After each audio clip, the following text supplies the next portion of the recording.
Artificial intelligence can write resumes, it can create art, it can sound like a human voice, and now it is being used, listen to this, to determine if you're telling the truth. Yeah. A new study looked at the effectiveness of AI in detecting lies.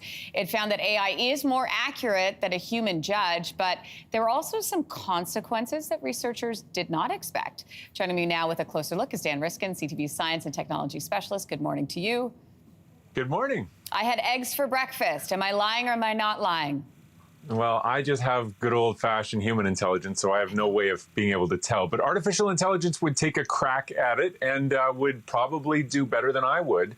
It's a really neat study where they had people basically just write a paragraph. What are you planning to do this weekend? And they wrote the truth. And then they asked people to write a fake paragraph. They gave them some other scenarios that were not true of them and said, I want you to write it as though this is really going to happen this weekend. And people were even incentivized with money if they could fool people with it. And so each person produced a true story of what they're going to do this weekend and a fake story of what they're going to do this weekend.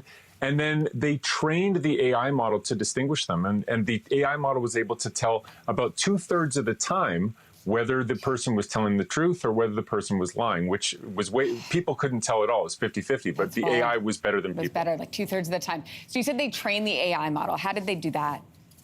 So to do that, what they do is they give the AI model basically, let's say they poll 1,000 people, and so they have 2 stories from each person, one true and one fake. They give a bunch of them to the AI model where they're labeled. This one's true, this one's true, this one's true, this one's false, this one's false, this one's false. And the AI model looks for things that we wouldn't think of, presumably, that it finds in there, and it finds certain connectivity. And then they take the rest of the data set that the AI model has not yet seen, and they say, okay, try your best guess on these ones. And they do that, and they measure the effectiveness of the model on the subset that it hasn't seen before. And so that's the typical way of training these AI models. And yeah, 67%. Wow. So these researchers then asked volunteers to look at the statements, is that right? To decide if they were true or false, if they were a lie. And then some of those volunteers used AI to help, others did not. So walk us through that portion. This is where things get super interesting. It's not just that we're creating these new tools that can go out into the world and have their own effects. It's the way people use AI that's going to be just as important as the tools themselves.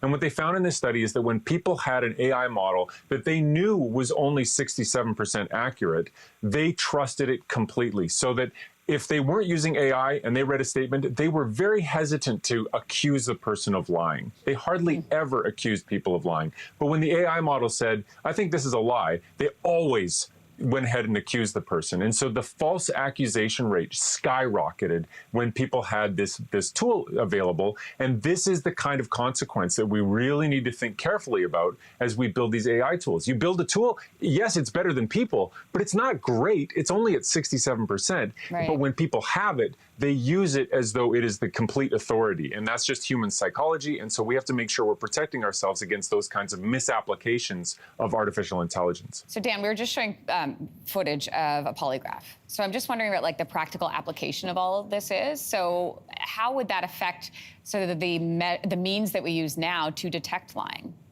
Well, so right now, this is something that is trained on a paragraph that a person writes, which is not typically the kinds of evidence that you would find in a court case, for example. But it might be something that's more applicable to a job interview or something like that. So it's not yet a tool that's on the shelf ready to be used and applied for certain things to replace the polygraph test or anything like that. But what this study really does drive home is that we have to think very carefully about the human psychology piece of it, that humans love to give the tough choice to someone else. If someone else makes the decision that that person should be accused of the crime, listen, they made the tough call, I'll go ahead and fill out the paperwork, no problem. But when I have to make the hard call, I'm a lot more hesitant to do that. And when AI starts helping us make those kinds of calls, we slip into a sort of comfort zone where we might have some real negative consequences, because a false accusation can ruin somebody's life.